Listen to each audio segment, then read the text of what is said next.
तो फिर क्यों खुले में नमाज हो रही है?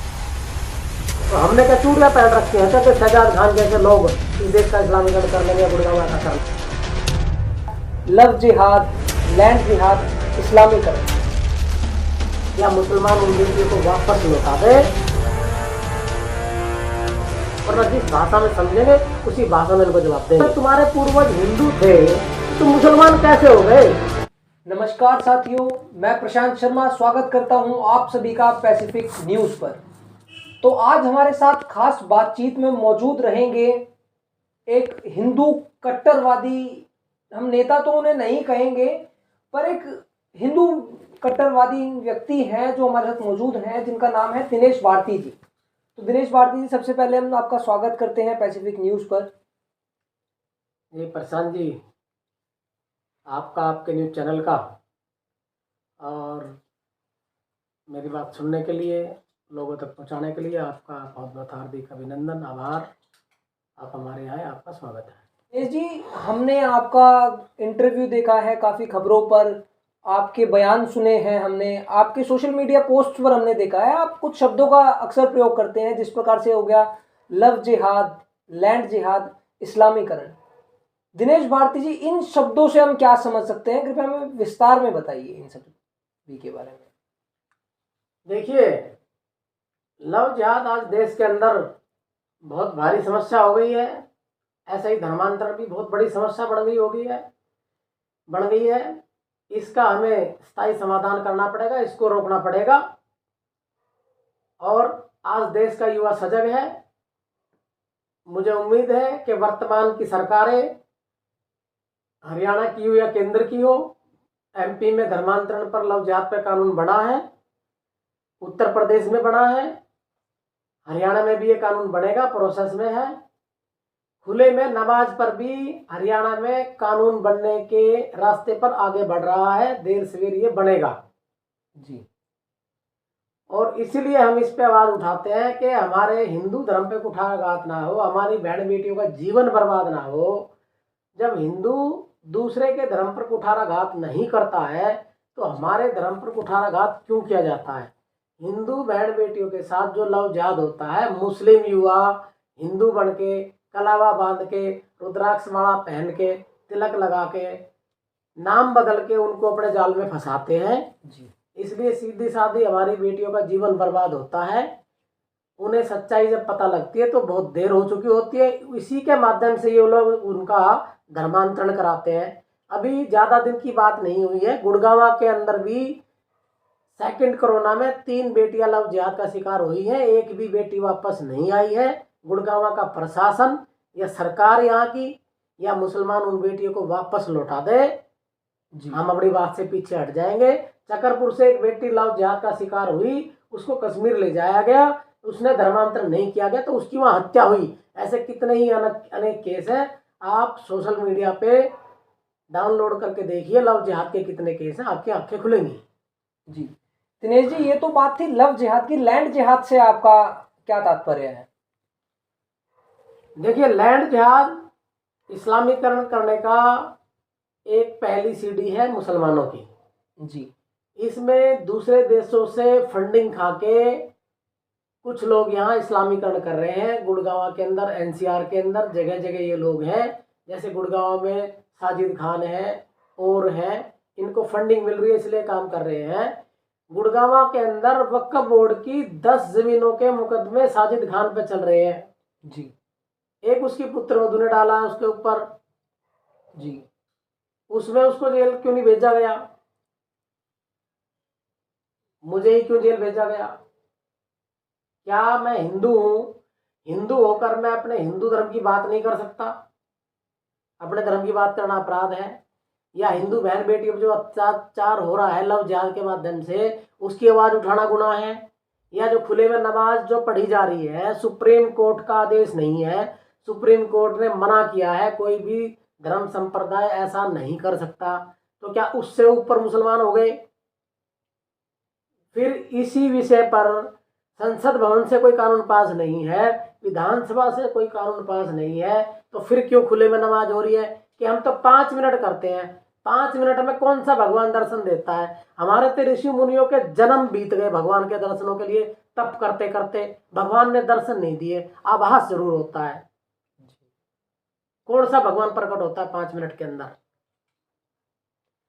दिनेश जी, जैसा कि शहजाद खान जी जो मुस्लिम एकता मंच के अध्यक्ष हैं गुरुग्राम के, उनका एक बयान है, उन्होंने बोला है कि 19 मस्जिदें गैर मुस्लिम भाइयों के द्वारा कब्जा किया हुआ है उन पर।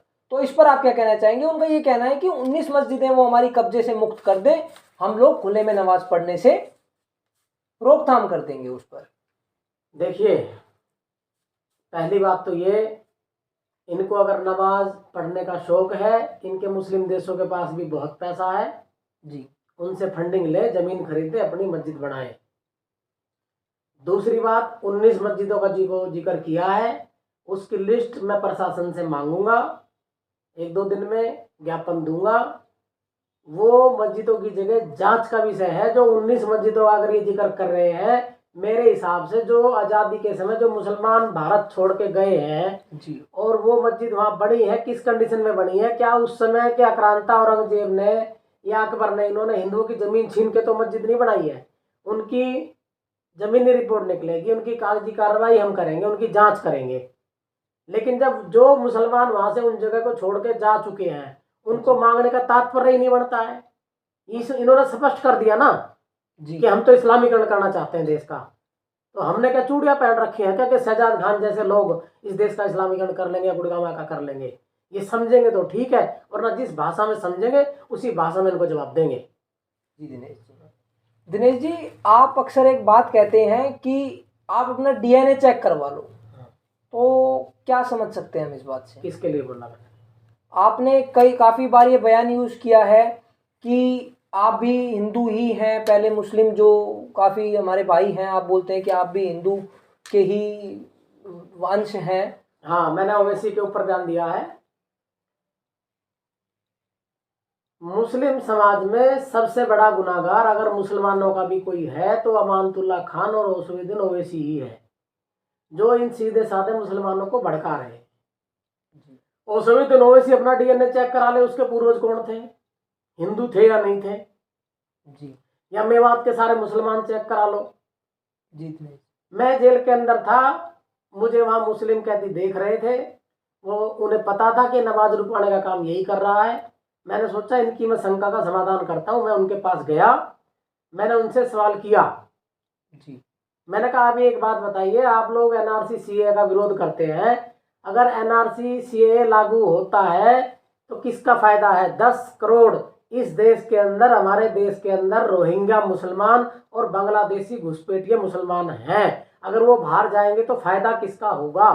उन्होंने खुद ही कहा जी हमारा होगा। जी, मैं कहा फिर हम कहाँ गलत हो गए, सरकार कहाँ गलत हो गई? जी दिनेश जी, मैंने एक बात और उनसे पूछी कि अगर एक आम का पेड़ लगाया जाता है, उस पेड़ पर बड़ा होकर आम के फल लगेंगे या कोई और फल लगेगा?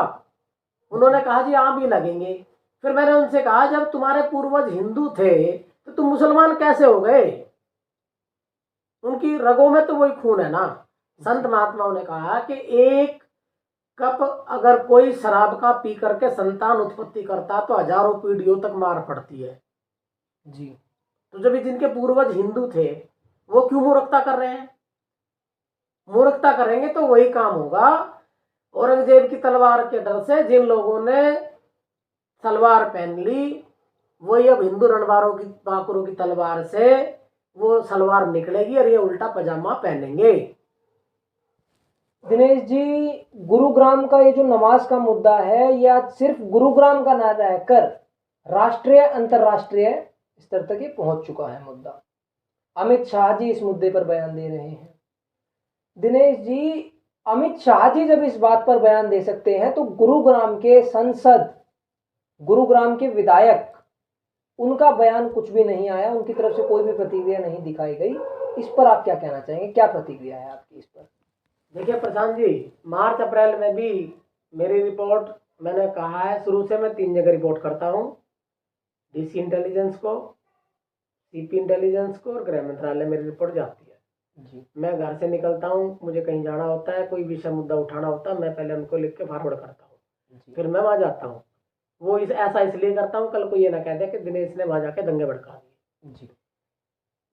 देखिए, पहले मार्च अप्रैल में भी मेरी रिपोर्ट वहां गई थी मेरी गिरफ्तारी की, तो हमारे आदरणीय गृह मंत्री अमित शाह जी का बयान आया था कि लैंड जिहाद पश्चिम बंगाल पूरे देश में बंद करेंगे। सेकंड टाइम मैं जेल में गया हूँ, जमानत होने से पहले भी उनका बयान आया है कि लैंड जिहाद पूरे भारत में बंद करेंगे, ये नहीं होनी चाहिए, ये गलत है। मेरा काफिला रुक गया, उनका कहीं काफिला रुक गया था नवाज की वजह से। जी। फिर हम मंगलवार पूछते, हम मंगलवार को छुट्टी नहीं करते। जी। हिंदू अपने मंदिरों में जाता है या अपने घर में प्रसाद बांट लेता, नहीं भी होते तो हाथ जोड़ लेता है। जी बिल्कुल। विषय ये है कि जब गुड़गांव के अंदर इतने भारी तादाद में लैंड जिहाद हो रहा है, दिल्ली के अंदर जहां जहां खुले में नमाज होती थी वहां पीर मजार बने हैं, मस्जिद बने हैं। हमारी ये चिंता है आने वाले समय में ये व्यवस्था खराब ना हो, इसको बना के रखना है। अगर गुड़गांव में ये खुले में नमाज की प्रथा लागू हो गई तो उसे फिर मुसलमान पूरे देश में फॉलो करेंगे, जो हम नहीं होने देंगे। जी। इसका चाहे कोई भी रूप आए, उसके लिए हम तैयार हैं। पहली जिम्मेवारी लैंड जिहाद को रोकने की गुड़गांव के सांसद की बढ़ती है, राव इंद्रजीत की बढ़ती है। दूसरी जिम्मेवारी यहाँ के जनप्रतिनिधि गुड़गांव विधायक सुधीर सिंगला की बढ़ती है। बादशाहपुर के विधायक राकेश दौलताबाद की बढ़ती है। उसके बाद ये जिम्मेवारी रोकने की बढ़ती है आरडब्ल्यू के प्रधान की या वहाँ के गांव के सरपंच की। उसके बाद हमें, लेकिन हम शुरू से फाइट कर रहे हैं। क्या इन्हें हिंदू बहन बेटियां दिखाई नहीं देती? क्या यहाँ के सांसद विधायक हिंदू नहीं है? गुड़गांव का विधायक ये कहता कि 10, 20, 50 लोग इकट्ठे होकर आएंगे, मैं उनका काम करूंगा। मुसलमान उनके पास इकट्ठे होके गए, उन्होंने कह दिया ठीक है करो। क्या अपने घरों के अंदर भी नमाज करवाएंगे? तो फिर गुड़गांव का विधायक या बादशाहपुर का विधायक अपनी जमीन दे दो दान में इनको। जी।